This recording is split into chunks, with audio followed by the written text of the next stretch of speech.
Hey everybody, my name is Shibi. I'm an esports colorcaster and Celestial ranked player in Marvel Rivals. And in today's video, we are going to go over the current Marvel Rivals banning system and why I think there are some issues. I don't want to keep you waiting any longer, so let's get into it. We have had 5 seasons of the current Marvel Rivals banning system, and I think it's safe to say it needs a bit of an update. I actually have a solution, which we will get into later in the video, but first let's take a deeper dive into the current ban system and its problems. First, I want to break down how long it actually takes to get through a Marvel Rivals ban phase.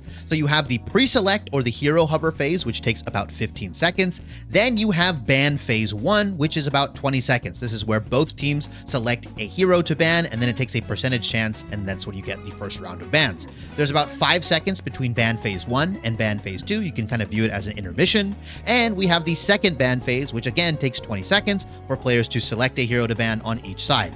There's another 5-second intermission between the second ban phase and the hero select, and there's about 30 seconds to select your heroes before the game starts up and gets into its setup phase. The setup phase is essentially, if you're on the offensive side, you are waiting behind those doors, and if you're on the defensive side, you are essentially setting up your first defense for the enemy's first push.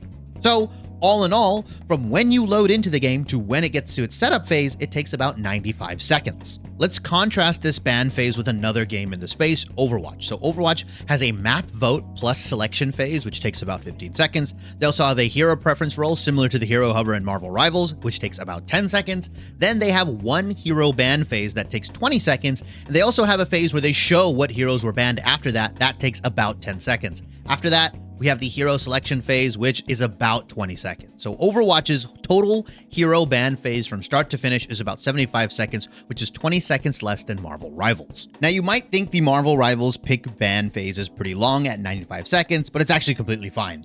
Tons of competitive multiplayer games that have some sort of pick and ban phase would love for it to be at a minute and a half max. For example, although it's a different game, League of Legends pick ban phase can take up to 5 minutes before anyone actually loads in. What we have to keep in mind is that Marvel Rivals is always looking to get you into games as soon as possible from when you start queue up until you load in.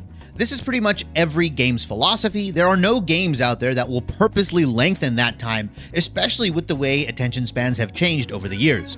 There's a reason Netease have publicly stated they value fast queue times and also why they don't always try and match a stack versus another stack. Now that we have a better understanding of the pick and ban phase for Marvel Rivals, there are 2 major issues that have been expressed by the community pretty consistently. The first one is that double banning should not exist. There should be no reason why both teams can ban the same hero and lose out on banning other OP stuff.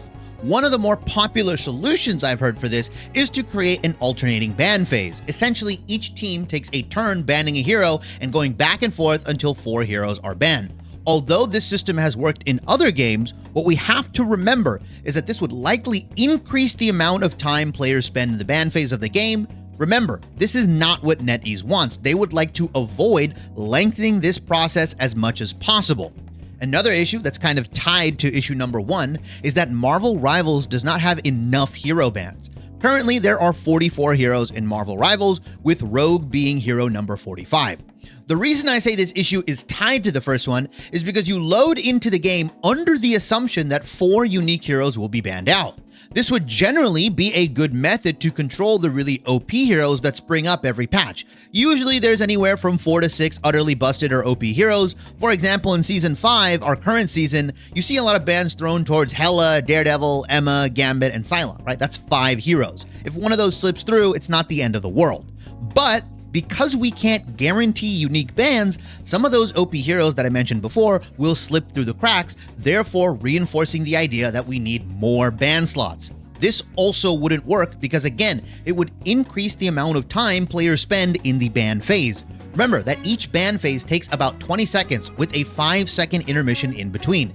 Adding just 1 extra ban, assuming the standard lengths, would cause the total time to increase from 95 seconds to 120, making it 2 minutes flat. Now, I'm sure the game will reach a point where we will need more bans because of the current hero release cycle, but I don't think Netease believes we are there yet. Now that we've gone over the 2 common issues with Marvel Rivals ban phase, let's keep in mind the goals of what a new ban phase would look like that Netease would implement. Remember, Netease does not want to increase the amount of time players spend in the ban phase, but we'd like to eliminate double banning and give players more bans. So now you're probably asking, well, Shibby, if we can't have alternating ban phases and we can't increase the amount of bans, then what's the solutions with the goals I mentioned above? It's actually really simple. You keep everything the same, but instead of having every player only select one hero per ban phase, you have them select two. What does this change? Well, in this new ban phase, let's say both teams decided to choose Hela and Daredevil as their two heroes to ban at the end of ban phase 1.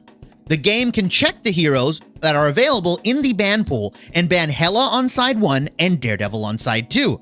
So even though all 12 players want to ban the exact same heroes, it eliminates double banning completely. If we repeat this process for ban phase 2, another 2 unique heroes would be banned. You can also keep the no ban option in the rare cases where all 12 players select the same hero for their first pick, but don't select one for their second pick. An example being, everyone selects Emma, but does not select a second hero in the ban phase, so one side would have a no ban while the other side would have an Emma ban. This simple change that I think can be implemented as early as Season 6 eliminates double banning completely and sharply increases the odds of 4 bans a game. We've effectively given players more bans because instead of there being a higher percent chance that players only ban 2 heroes due to the double banning system currently, we increased the percentage of players banning 3 heroes as well as increased the percent chance that 4 heroes are banned per game. This is assuming people use the new ban system as intended. These changes also don't force players to spend more time because it's just 1 to 2 extra clicks during the standard 20-second ban phases. This change adheres to one of Netease's current core philosophies, which is not increasing the amount of time players spend in the ban phase or essentially out of game. Let me know what you guys think of my proposed changes to the pick and ban phase, as well as if you think there are actually any issues with the current ban system in Marvel Rivals. Personally, I've seen a ton of people talk about this, and I only think the issue will get bigger and bigger as the hero roster increases. Hey everybody, thanks for watching. If you enjoyed the video, please like, comment, subscribe, and hit the bell for notifications as that all helps me out a ton. I try and respond to every single one of the comments in my videos because I generally do appreciate you guys taking time out of your busy schedules to leave one, as well as I love interacting with my own community. If you want to see more of my content, I stream over on Twitch about 3 to 4 times a week, starting around 7 p.m. PST. Over there, you'll get unedited versions of my videos, as well as we go over gameplay reviews, patch notes, and you guys can ask questions in the chat, and I respond pretty quickly. If you care more for short form content, I upload daily on both YouTube Shorts and TikTok. Over there, you'll get condensed version of my videos, as well as stream highlights and my general thoughts on the game.